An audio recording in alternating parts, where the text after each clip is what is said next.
Hey everyone, it's Angie. Welcome back to my channel, Angie and the Great World.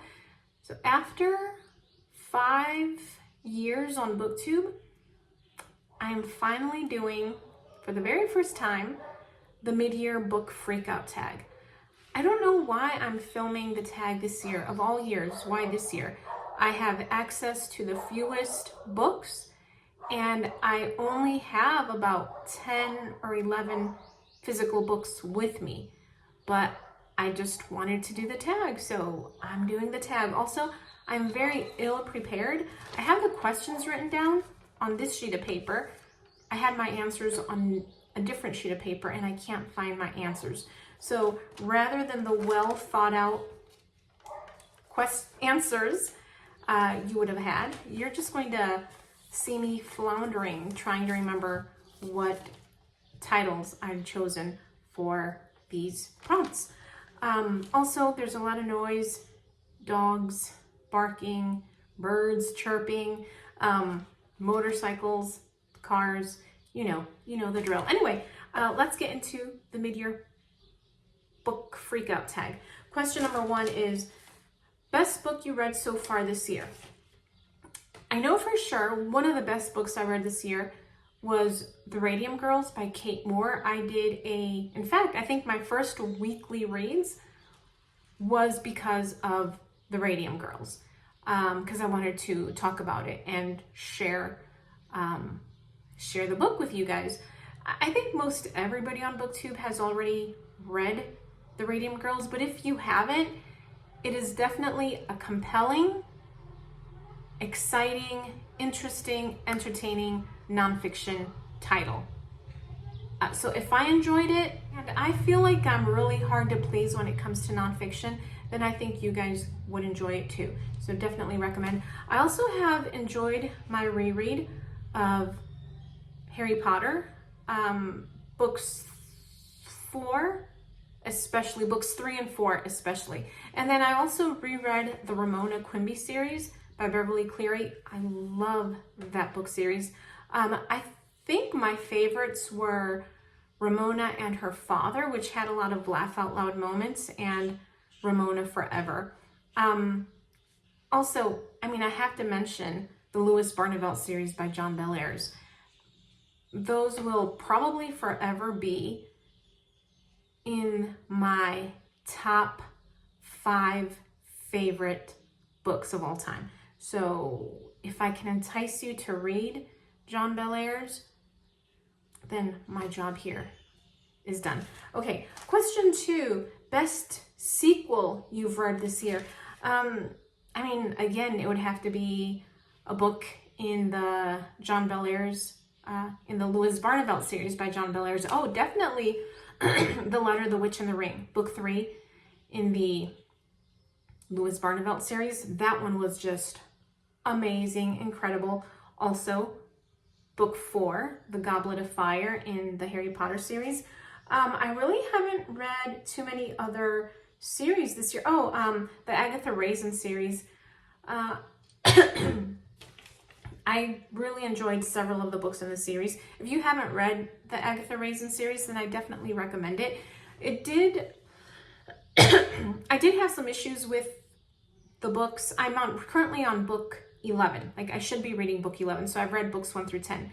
Somewhere around the midway point, 4 and 5, books 4 and 5, my enthusiasm for the books kind of petered out. And I've already explained it. I've explained why, but it's picking back up. My enthusiasm is picking back up. So yeah, I definitely recommend the Agatha Raisin books if you have not read them, and if you are looking for a good cozy mystery series. Also, the last book I read, The Witch of Wickhaddon, that one would make a perfect rainy day read. Definitely recommend that for a rainy day. Okay, I think that's it. Question 3, new release you haven't read yet. I don't keep up with new releases, and in fact, I probably have zero interest in 99.999% of new releases. They're probably, after literary fiction, new releases are probably the least interesting kind of book that there is. Any kind of new releases. Just I have zero interest in reading new releases. I don't know why. It's just the way I am. I think it's like the rebel part of me, the little rebellious part of me that wants to go against the crowd. And so I think it's like my little very bookish way of trying to be a rebel. Anyway, so yeah, no new releases that I'm looking forward to. Number 4, most anticipated release for the next half of the year. Again, I couldn't tell you what new releases will be published in the next half year. Question 5, biggest disappointment so far this year. Let me see. Let me flip through my, scroll through my Goodreads account. I don't know, I guess maybe Blue World by Robert McCammon. I did give it 3 stars. I thought it was going to be a stronger book, considering how much I've enjoyed a few of his other books. But yeah, I thought it was okay. It was an okay story collection. The Cricket in Times Square, I thought it was going to be a little cozier. I read it in April. I read it as an audiobook, and maybe that was part of the issue, is that I listened to the audiobook, which was narrated by Tony Shalhoub, and I actually really like Tony Shalhoub. I liked him in Monk, the TV series, and then he also was in a TV series from the 90s. I don't know if any of you might have watched it, called Wings. Oh, hilarious TV show, sitcom. I love it, and I have rewatched the reruns multiple times. Tony Shalhoub's character was great. I mean, all the characters in Wings were great. Anyway, so yeah, I think maybe that might be it. Oh, you know what was, no, I think I read that one last year.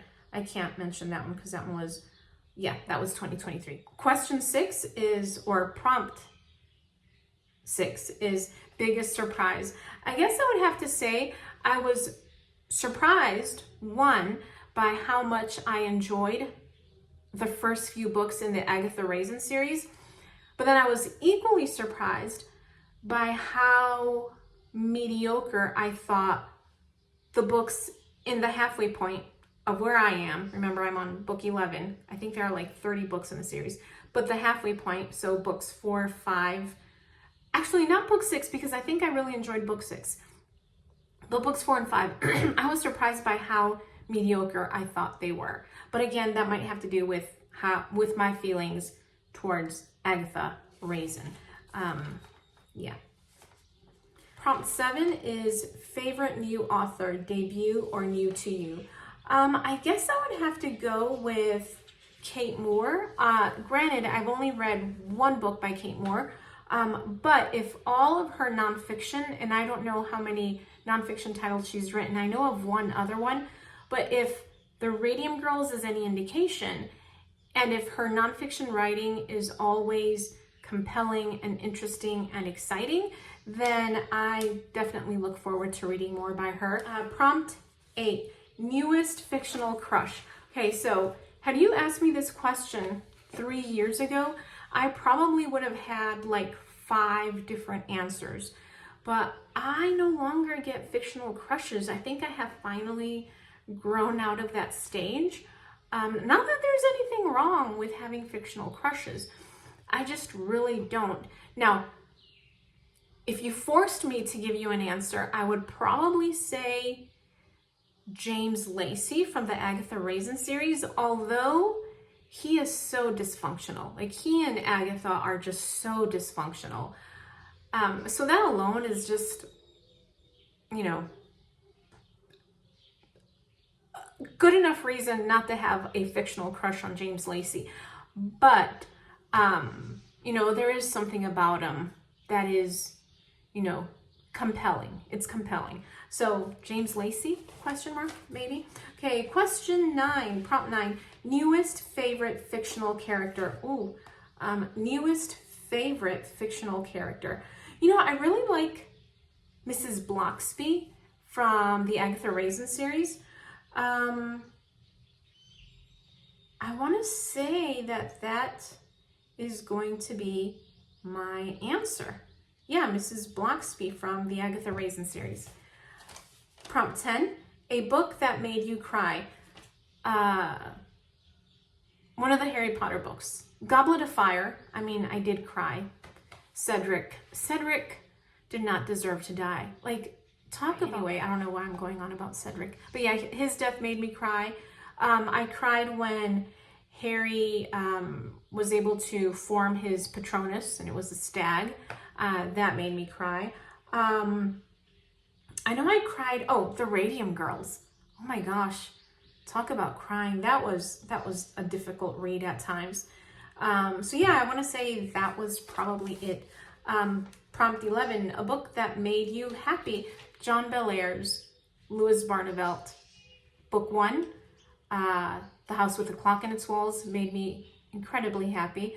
Book 2, The Figure in the Shadows. I was so happy to read that one. Book 3, The Letter, the Witch, and the Ring. It just made my heart swell with happiness. So yeah, I think those are my answers for prompt 11 and prompt 12. Favorite book to movie adaptation. I have not watched any book to movie adaptations this year. In fact, I've only watched like 2 movies this year. Yeah, I think that's it. That's all I've watched. I watched The Bat, which I talked about. And then I watched The Haunted Palace, also with Vincent Price, which was not very good. So yeah, those are the only... Oh, well, I guess The Haunted Palace is technically a book to movie. It's based on Edgar Allan Poe's poem. But the beginning credits also says something about a story by H.P. Lovecraft. So I don't know if it's based on... Like if they took one of H.P. Lovecraft's stories and a poem of Poe's and they just put them together to create The Haunted Palace. I don't know. Anyway, I have none for question 12, prompt 12. Prompt 13, favorite video I've done so far this year. Oh, you know what? I just filmed a short like 30 minutes ago. And I think that one's probably my favorite video I've done so far this year. I'll link it down below if I can link it in case you haven't seen it, because miracles do happen. Question or prompt 14, most beautiful book you've bought or been gifted. I have not been gifted any books this year, although I think I do have a few books coming to me, and I have not bought any books at all this year. And then question 15, books you still need to read. Thank you for asking. I should have been a little bit more prepared for this. Let me see if I have the photo. Also, this has gone on way too long, and I am so sorry. I'm going to try to edit this so that it's not super long. Let me find the picture that I'm looking for. So I started at the beginning of the year. I came up with 24 titles I wanted to read in 2024. And out of the 24 titles, I think I have only read 8, so I'm only a third of the way through, and I might not finish. Oh, please tell me that I have the photo here somewhere. Oh my gosh, I have to have the photo somewhere. Okay, let me pause this and come back to you. Okay, so here are the titles that I still have left to read on my 24 and 24 challenge.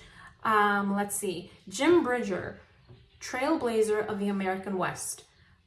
Tess of the D'Urbervilles by Thomas Hardy. This one is my Victober read. Leaves of Grass by Walt Whitman. I actually started this back in April. I stopped reading it in May, or at the beginning of May, and I have not picked it back up. I want to read Up From Slavery by Booker T. Washington. I'd also like to read Drive Your Plow Over the Bones of the Dead by Olga Tokarczuk. This is probably the book that I have mentioned the most in the past year. It has been on a couple of different TBRs and I've not yet read it. God Comes to Women by Heather Farrell and Jen Murray. This was recommended to me by somebody over on Instagram. I did want to read Skeletons on the Sahara by Dean King.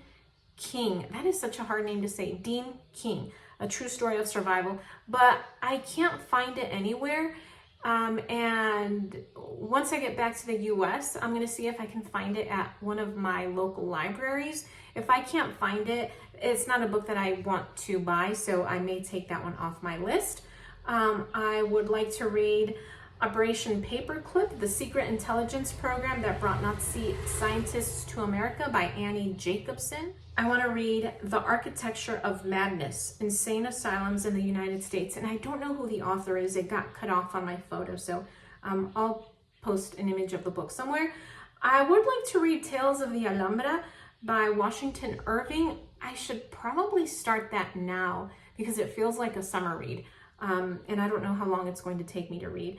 The Didakkoi by Rumer Godden. This was actually on my middle grade March TBR. I started it a couple of different times and I have not finished it. So yeah, that one needs to get read. Well, all of these need to get read. Spoon River Anthology by Edgar Lee Masters. Little Men by Louisa May Alcott. My Antonia by Willa Cather. This is another book that I started reading in April and I did not finish. It is a reread, but I haven't finished it. Till We Have Faces by C.S. Lewis. And then I need to finish East of Eden by John Steinbeck. I started that one in 2022. I want to say that I started it at the end of 2022 and I just put it down and did not pick it back up, even though I was really enjoying it. And that's it. Those are all the books that I still need to read before the end of the year. Anyway, thank you so much for watching. I will talk to you later. Bye.